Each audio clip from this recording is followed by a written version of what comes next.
அனைவருக்கும் வணக்கம். இந்த வீடியோ பதிவில் நம்ம பார்க்கக்கூடிய விஷயம் என்ன அப்படின்னா, உங்களுடைய வாழ்க்கை துணை எப்படி இருக்க போகிறாங்க அப்படின்றத சொல்கிறேன். இது ஒரு ஜோதிடத்தை வச்சு சொல்லக்கூடியது, வெரி பேசிக்கான ஒரு பலன். இது அப்படியே மேட்ச் ஆகணும் 100% அப்படின்றதுக்கு இல்லை. ஏன்னா தனிப்பட்ட ஜாதகத்தை பொறுத்து அது கண்டிப்பாக மாறும். ஆனால் நான் இதில் சொல்லக்கூடிய விஷயங்கள் கண்டிப்பாக ஓரளவுக்கு உங்களுக்கு மேட்ச் ஆகும். அது எவ்வளோ % மேட்ச் ஆகுது அப்படின்றது அவங்க அந்த தனிப்பட்ட உங்கள் வாழ்க்கை துணையோட ஜாதகத்தை பொறுத்து வேரி ஆகும்.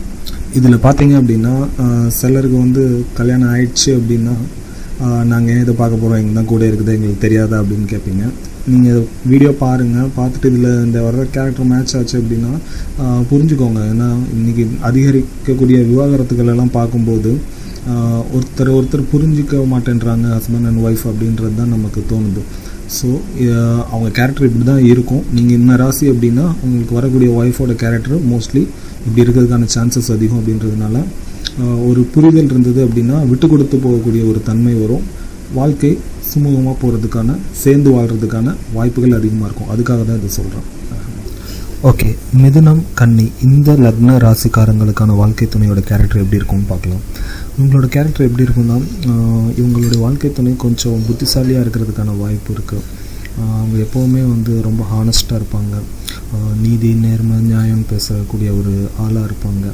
எல்லாருக்கும் ஒரு நல்லது பண்ணணும் அப்படிங்கிற ஒரு கேரக்டர் கூட அவங்களுக்கு இருக்கும். அதாவது இந்த தீமைக்கும் நன்மை செய் அப்படின்னு சொல்லுவாங்கள்ல, அந்த மாதிரி இவங்களுக்கு யாராவது கெட்டது பண்ணால் கூட அவங்க திரும்ப நல்லது தான் பண்ணணும் அப்படிங்கிற ஒரு கேரக்டர் இருக்கும். இவங்க ஏமாளியாக இருப்பாங்க. ஈஸியாக மற்றவங்க இவங்களை ஏமாற்றிடுவாங்க. ரொம்ப பெருந்தன்மையோடு நடந்துப்பாங்க. எல்லாரையும் மன்னிச்சு விடுற ஒரு குணம் இருக்கும். இவங்க மோஸ்ட்லி பார்த்திங்கன்னா டீச்சிங் ரிலேட்டடாக ஏதாவது ஒரு ப்ரொஃபஷனலில் இருக்கலாம். இல்லைன்னா யாருக்காவது அட்வைஸ் பண்ணுற மாதிரியான ஒரு ப்ரொஃபஷன், யாராவது வழி நடத்துகிற மாதிரியான ஒரு ப்ரொஃபஷன், நீதிபதி, இந்த மாதிரியான விஷயங்கள் இவங்களுக்கு ஒர்க் அவுட் ஆகிறதுக்கான வாய்ப்பு இருக்குது. இவங்கக்கிட்ட அட்வைஸ் கேட்குறதுக்குன்னு ஒரு குரூப் இருக்கும். இவங்க சொன்னால் அதை ஃபாலோ பண்ணிக்கிறதுக்குன்னு ஒரு குரூப் இருக்கும். கடவுள் நம்பிக்கை இவங்களுக்கு அதிகமாக இருக்கும். ஏதாவது ஒரு கடவுளை இவங்க வணங்குறதுக்கான வாய்ப்பு அதிகம். அதே மாதிரி ஆன்மீக சம்பந்தமான விஷயங்களில் இவங்களுக்கு ஆர்வம் அதிகமாக இருக்கும். அவங்க எந்த மதத்தில் சேர்ந்தாலும் சரி, ஆன்மீக சம்மந்தமான விஷயங்களில் இவங்களுக்கு ஆர்வம் அதிகமாக இருக்கிறதுக்கான வாய்ப்புகள் இருக்குது. கிட்டத்தட்ட பார்த்தா பொழைக்க தெரியாதவன்னு சொல்லுவோம்ல, அந்த மாதிரியான ஒரு கேரக்டராக கூட இருப்பாங்க. ஏன்னா எல்லோரும் இவங்கள ஈஸியாக ஏமாற்றிடுவாங்க, எல்லாருக்கும் நல்லது பண்ணுவாங்க இவங்க. அந்த மாதிரியான விஷயங்கள் யார் தப்பு பண்ணாலும் மன்னிச்சிடுவாங்க. இவங்களுக்கு மனசாட்சிக்கு விரோதமாக இவங்களால் நடக்க முடியாமல் கூட இருக்கலாம். ஒன்று இவங்களுக்கு மனசாட்சிக்கு விரோதமாக நடக்க தெரியாது, இல்லை நடக்க முடியாது. நடக்க தெரிஞ்சால் கூட நடக்க விரும்ப மாட்டாங்க. ஏன்னா இவங்களுக்கு எப்போவுமே நீதி, நேர்மை, நியாயம் அந்த சைடில் தான் இருக்கணும் அப்படின்னு தான் பார்ப்பாங்க.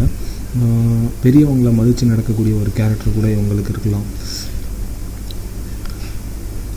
யாராவது ஏமாத்துனாங்க அப்படின்னா, ஏமாறுறோன்னு தெரிஞ்சால் கூட இவங்க வாலண்டரியாக போய் ஏமாறுறதுக்கான வாய்ப்புகள் இருக்குது. நீங்கள் போய் உங்கள் ஹஸ்பண்ட் இல்லை ஒய்ஃப்கிட்ட சொல்கிறீங்கன்னு வச்சுக்கோங்களேன், இவங்க நம்மளை ஏமாத்துறாங்க இந்த விஷயத்தில் அப்படின்றது உங்களுக்கு தெரிஞ்சால் கூட அவங்க கேட்க மாட்டாங்க. இல்லை அவன் நல்லவன் தான், ஏமாற்ற மாட்டான், நான் பார்த்துக்கிறேன் அப்படிங்கிற மாதிரி அவங்க நடந்துப்பாங்க. யார்கிட்டையும் போய் கெஞ்சி போய் நிற்க மாட்டாங்க, எனக்கு அதை பண்ணி கொடுங்க, இதை பண்ணி கொடுங்க. ஏன்னா அவங்களுக்கு இவங்களுக்குன்னு சொசைட்டியில் ஒரு மரியாதையை க்ரியேட் பண்ணி வச்சுருப்பாங்க. அதை கெடுத்துக்க விரும்ப மாட்டாங்க எந்த ஒரு சூழ்நிலையிலையும்.